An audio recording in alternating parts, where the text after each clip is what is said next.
I can't afford to own real estate. What am I supposed to do? Does this sound like you? I've heard from a lot of readers and viewers after, publishing content about how to buy real estate, that they straight up just can't afford it. And I mean, I don't mean to laugh, but I understand that feeling. So we're going to look at 3 options for what to do if it feels like you can't afford a place, but you really want to get into the market right now. Your first option for being able to afford a property in a place like Toronto is to find a place with a rental unit or rental capabilities. Because I mean, let's be honest, it might be tough to afford that mortgage, because once you talk to your mortgage broker or whoever you work with, your advisor, you'll see what you're qualified for, and you might be like, okay, I can get a $500,000 mortgage, but the payments are insane. Like, you can't afford the $2,000 or $2,500, which is totally understood. Like, that's a lot of money. So find a place with a rental unit. So obviously, like, you can try to get a house maybe, and with that comes with a basement apartment, or you can get a second bedroom where you can rent out, get a roommate. Or if you want to get really creative, what I recommend is using maybe Airbnb. So you can Airbnb your spare room out, you can Airbnb your basement, you can make that extra money, and this will help you afford a place, you can afford the mortgage payments, and you don't have to stress about it. So give that option a try. Look for places and ensure that it's more than just 1 bedroom. Try to get a second bedroom, a basement, and then factor in how much you can make for rent by look up what Airbnb is charging and look up what rentals are charging on Kijiji, and hopefully there's enough wiggle room there so you can make some decent money and not stress about making those mortgage payments. Option 2 for being able to afford a place, if you feel like you can't afford a place, you might not want to hear this, but you may have to leave town. A city like Toronto has become very expensive. 1 bedrooms are $500,000, and for a 1 bedroom condo, I get listings every day. I keep on track, I keep on top. I track prices, and it's $500,000 for 1 bedroom, and that may not just be enough. There may not be enough space, and it may be too much money. So consider emerging markets. Everybody, when they first start looking for real estate, they look at the most unrealistic properties. And what your parents have, it took them a lifetime to accumulate.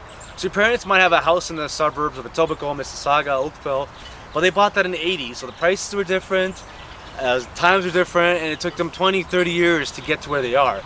You may not be able to start there. It's very humbling to accept this, but the sooner you accept this, the better off you'll be. So I don't want to give specifics. I don't know where you live, where you want to live. It depends on your work. If you're working from home, you can buy a place in a smaller town. Or you can look for an emerging market. Look up towns that are coming up. Look up communities that are not the best right now.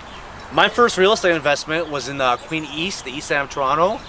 It was an emerging market. They were developing it. And you might not always get in at the top. You might have to come in at the bottom as the area is being developed and worked on. And that's the risk you take with real estate, right? You could be hoping the area emerges and grows in the next 2 years. It could take 5 years. It could take 10 years. But either way, it's worth it. So look up different markets. Don't be so fixated. Don't be married with the first place you see or the first area you think of. You may not live downtown Toronto with your first property.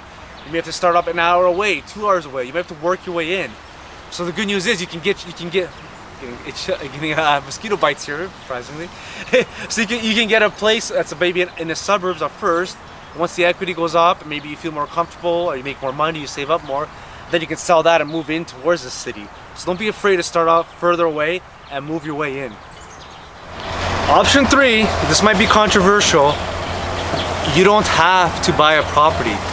We assume that buying a home is a part of adulthood, easy for you to say. Like, you have to go to college, buy a home, get married, have 2.5 kids, buy a car. You don't have to buy property. More information is coming out slowly, but renting could be a cheaper option. You can rent, because when you rent, you can live in a place you might not be able to afford as an owner. Rent a decent place, and if you do the math, renting is cheaper than owning, a lot cheaper. And don't get me started. People are gonna say renting is throwing money away. You're not throwing money away. You want to throw money away? Try paying property taxes. Try paying maintenance fees when you can't use anything. Try paying for a new furnace. Try buying a lawnmower. So that's a separate topic, but renting is a viable option. And remember, you don't have to buy a place. You don't have to buy a place right now. You don't have to do anything you don't want to do. It's your money. It's your life. You can invest the difference between what you pay in rent and what you would have paid on a mortgage, and then make money off that. And then when you do the math, rent, you just pay your rent. That's it. As a homeowner, you pay your mortgage, your maintenance fees, property taxes, all the hidden costs. A lot of costs with owning a place that nobody talks about. if you actually did all the math and figured it out, you realize you save a lot of money by renting. Save that money, invest it, work on your lifestyle, have a great lifestyle, invest your money. That's option 3. You may not like it, but it might be the best thing for you. Thanks for watching.